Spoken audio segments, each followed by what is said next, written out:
we are here with the second to the last episode of season 1 with the Healer. Hi, how you doing? Great to be here. And we're playing dueling talk shows with Live with Greg. And welcome to Live with Mike. I got to say, I'm a big fan of the show, Live with Greg. It's really good. In fact, I have to admit, it's easy to say I'm your biggest fan. Really? Yes, I am. At 6'8", 235 pounds, and growing. Free Palestine!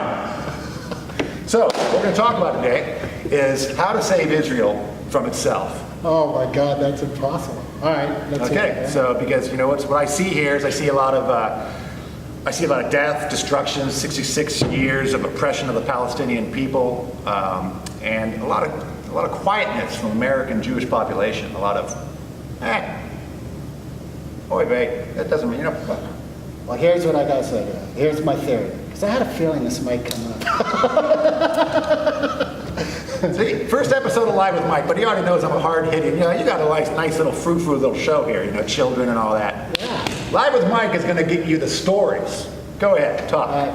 So I think a lot of the finances that are financing Israel from America are coming from Holocaust survivors still, or children of Holocaust survivors. So it's still a very prominent history. So it's like Holocaust reenactment?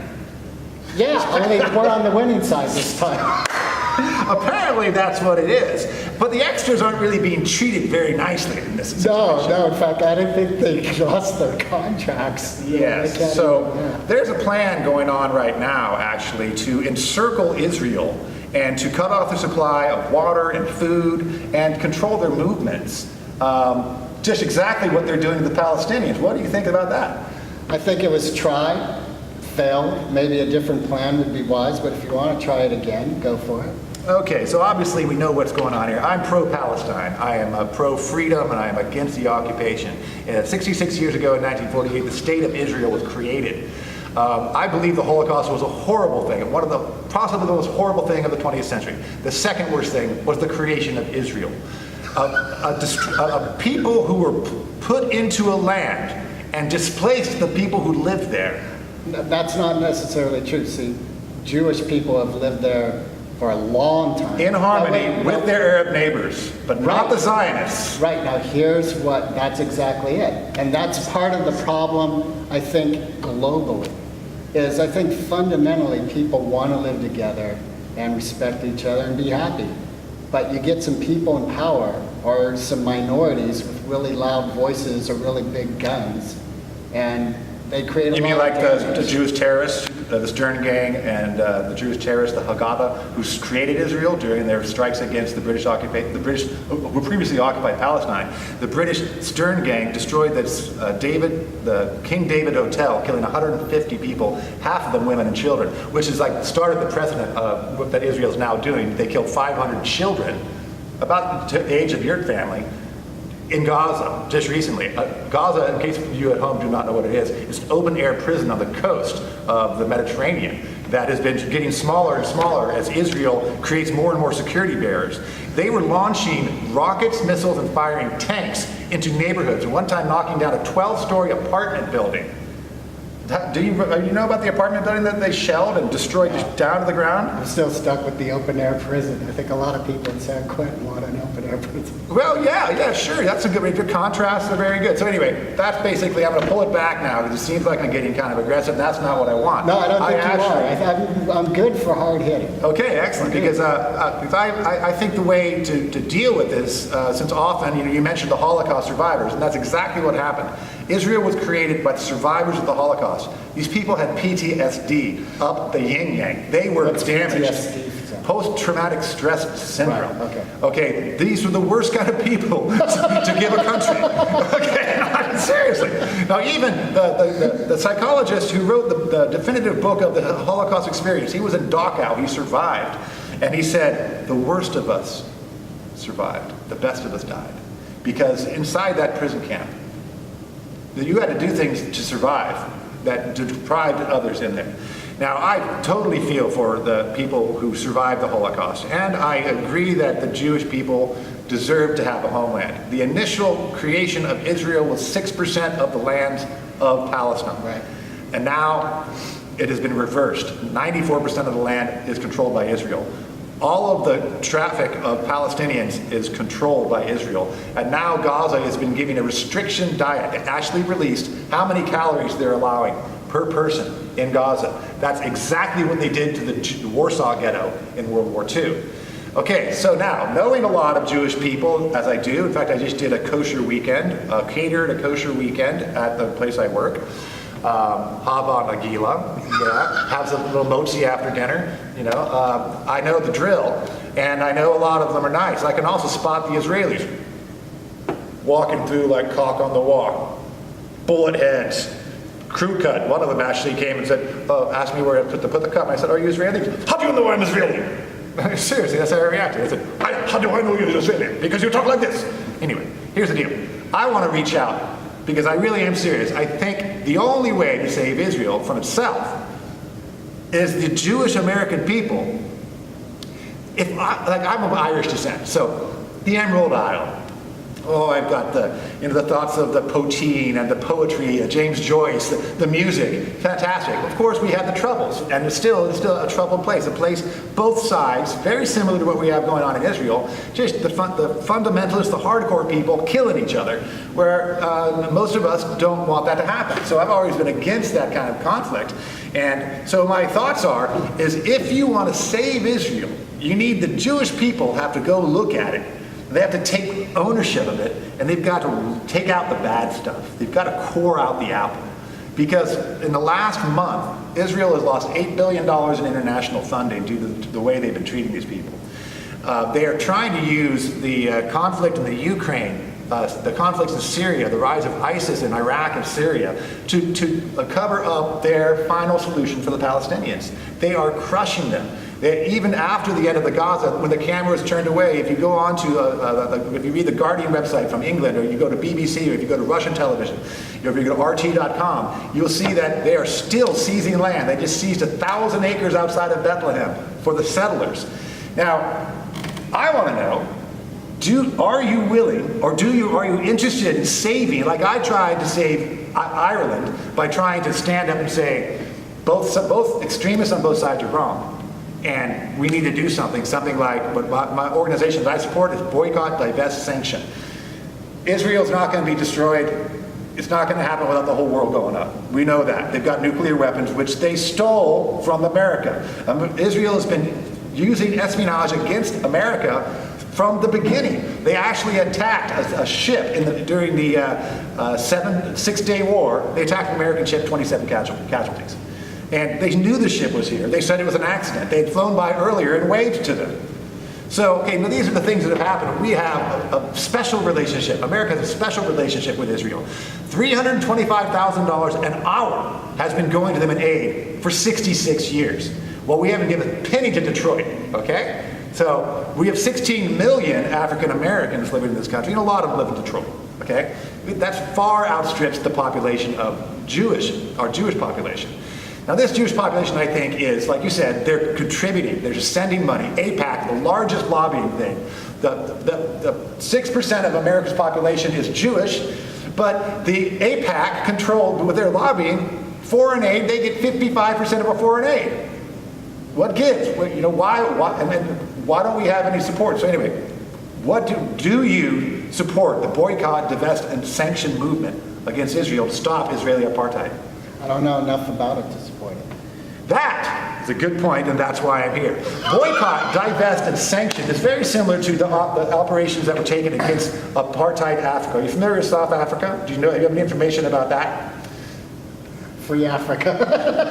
You ever heard of Nelson Mandela? Yeah. Nelson Mandela was pro-Palestine during his life. Was anti-Israel. Were you aware of that? No. Desmond Tutu. Anti-Israel's policy, pro-Palestine. I don't think that's real. See, it is true. Hey, Google it at home. Pause the video and Google it. Show them wrong. What I'm saying is we can justify anything. You could go and find evidence for anything. Nazis. Yeah, you can find evidence that supports killer outfits. Really nice fashion. You can find evidence that supports that as a No, viable morally, seriously, back it up. No, but here's what I'm saying. It is as silly to hold a Jewish person accountable for the government of Israel as it is to hold you accountable for the American. Touche, and I agree. That's why I ask you if you are willing to take action, political action, a social action, a moral action, like I and you have done against America's actions. I know you didn't support the Iraqi invasion. I did not support the Iraqi invasion. I went to marches. I notified my congressmen and my senators and my president of my displeasure. That's all I'm asking. I'm not asking, I know you cannot make policy, but you can affect policy by your purchasing power and by your direct involvement, your moral courage. Right, so my moral courage is best with starting off with me. Like there is a war Silence? inside me. No, not silence, but for me to be the peaceful being. For me to be the person who doesn't hit back when anger's raging up in me. I'm just asking you not to buy hummus from Israel. I'm not asking you to hit anybody. Right, so I'm not buying hummus at all. I don't really like hummus. Well, that's no excuse. But that's what I'm saying, you know? And it's so difficult to take time, and, you know, we could debate that too, but I'm finding for myself, it's so difficult to take time to truly research to the truth of a matter. Because, especially in politics, it is so intertwined with chaos and lies and disorder. You know, I think there's people who have viable truths about 9/11. And I put that in my Michael Jackson OJ file. You know what? That's just probably, I'm never going to know the truth about that. And I don't want to go crazy trying to dig for the truth. Okay, well, Michael Jackson, OJ, pretty much big difference between that and the Israelis' very, very obvious occupation and displacement of a people. No, here's what I'm saying. So like you're stating evidence that they flew by the ship and waved and then went on. I'm believing that's red evidence. That isn't your personal experience. You weren't there on the ship watching Israelis go by and wave. It's red evidence. Okay, it didn't happen. No, I'm not saying Though it was well documented, it didn't happen. Here's what I'm saying.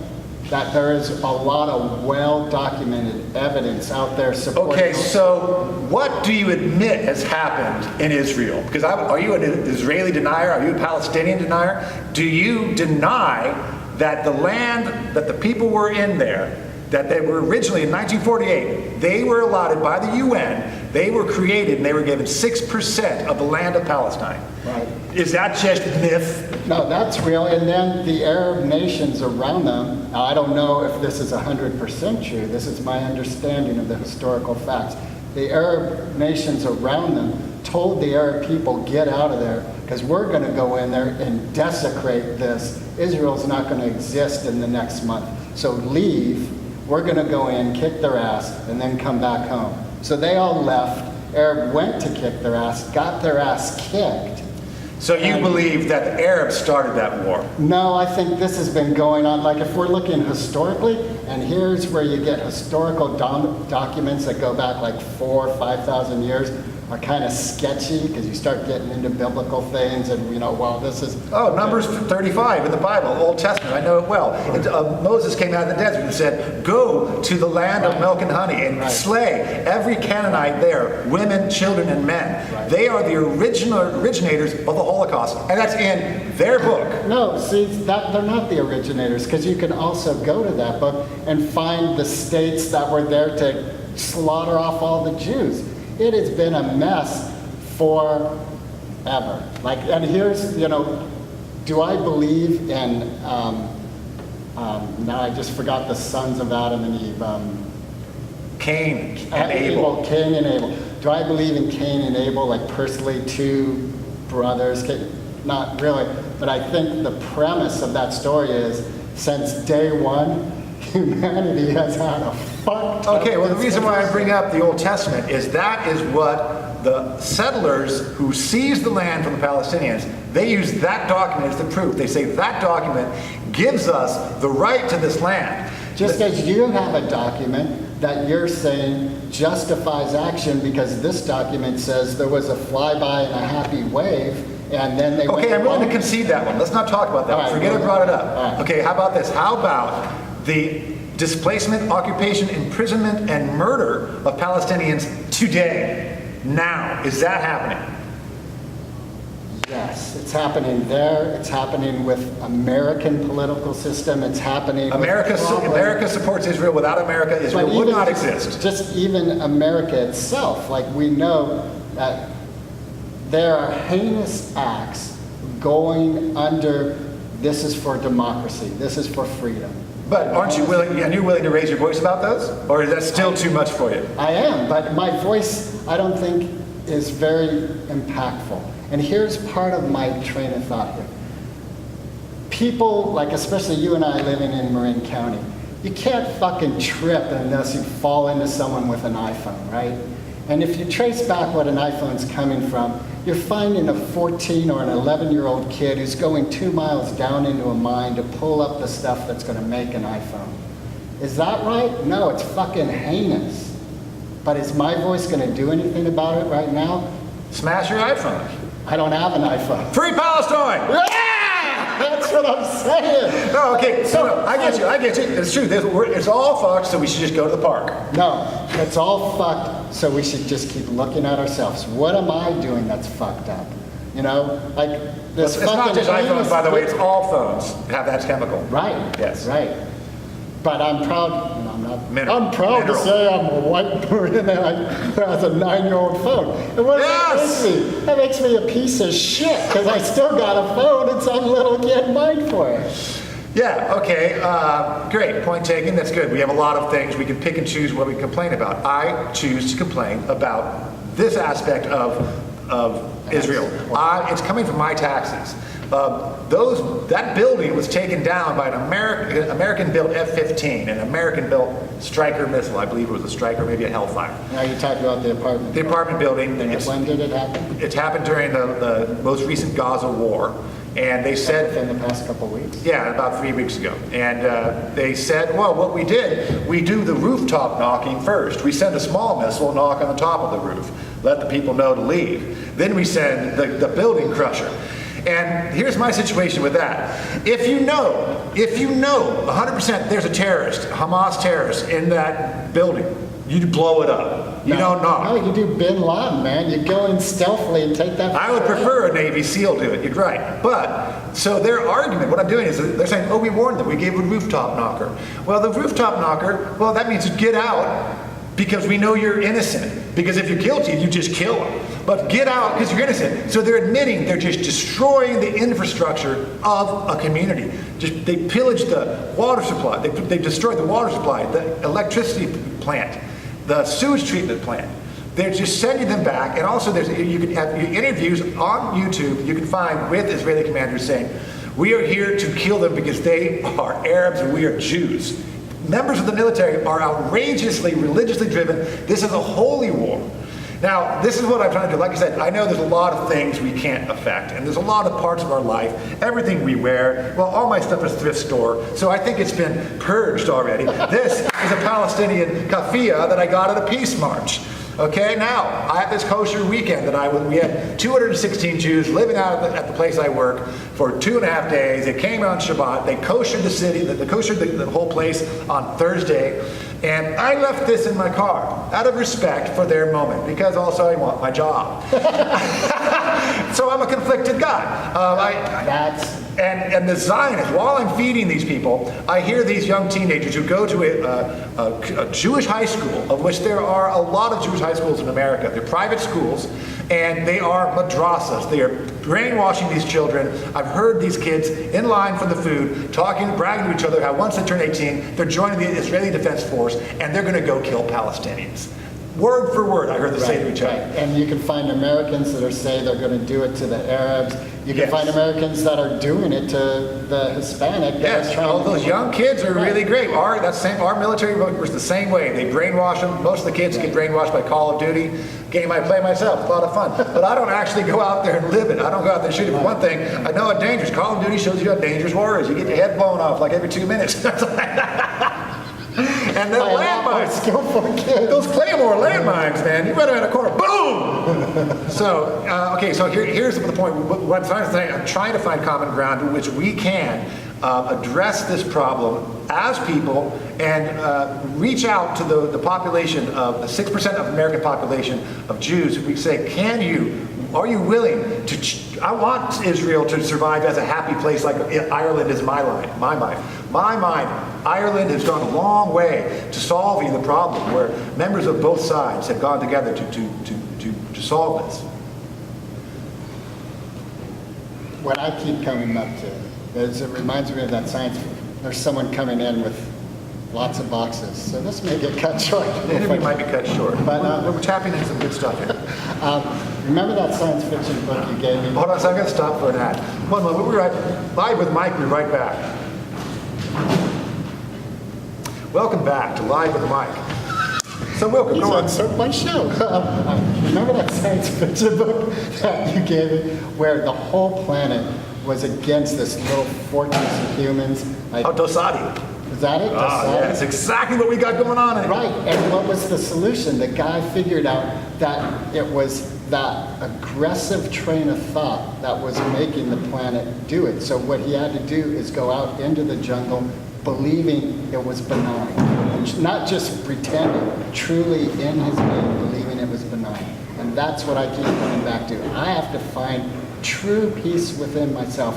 Not imagined peace, not biblical peace, not like truly where I am anywhere, anytime, with anyone, and I'm at peace. And I am at peace with whoever, whatever it is. And then, perhaps, I'll be in a place of change. That's a generally great thing to wish for.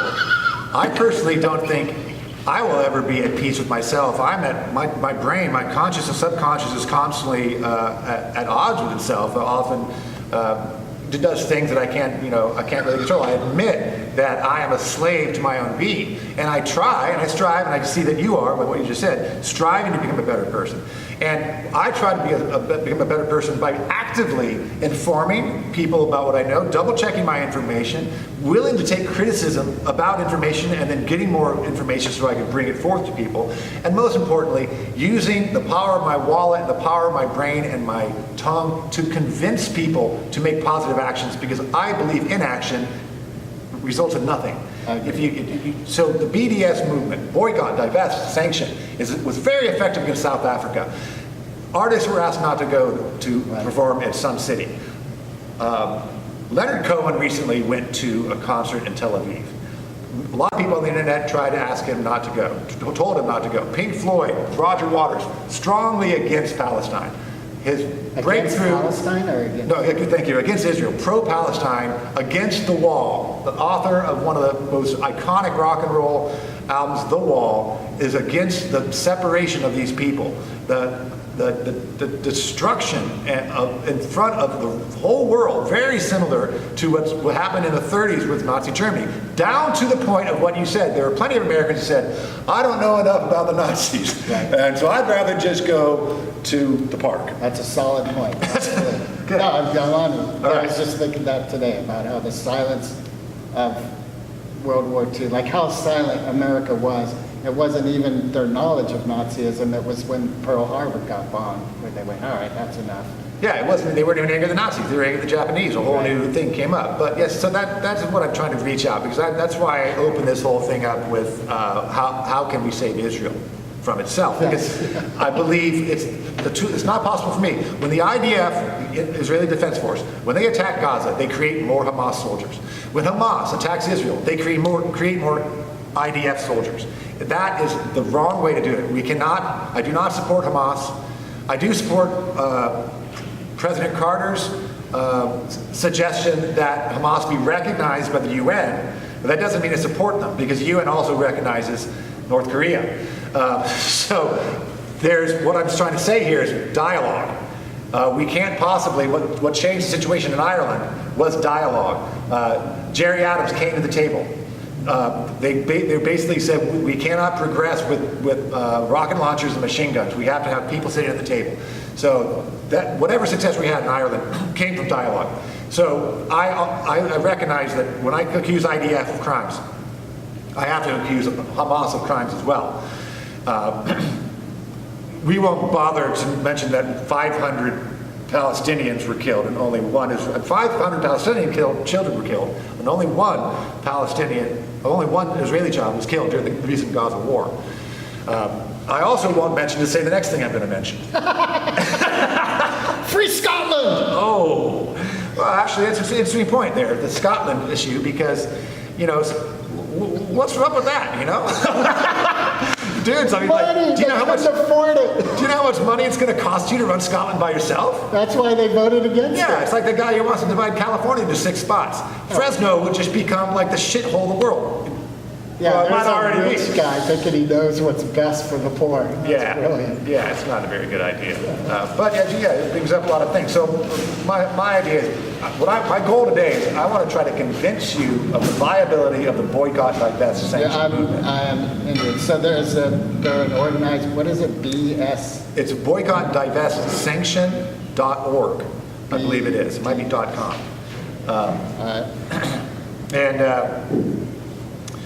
Well, that's great. You've come to a agreement. We have a dialogue here, and if you are watching this video in Palestine or in Israel, please have a conversation, videotape it, reach out to those people who have opposing points, and send me a copy at where do I send it to? Yeah, thievesofreason.com.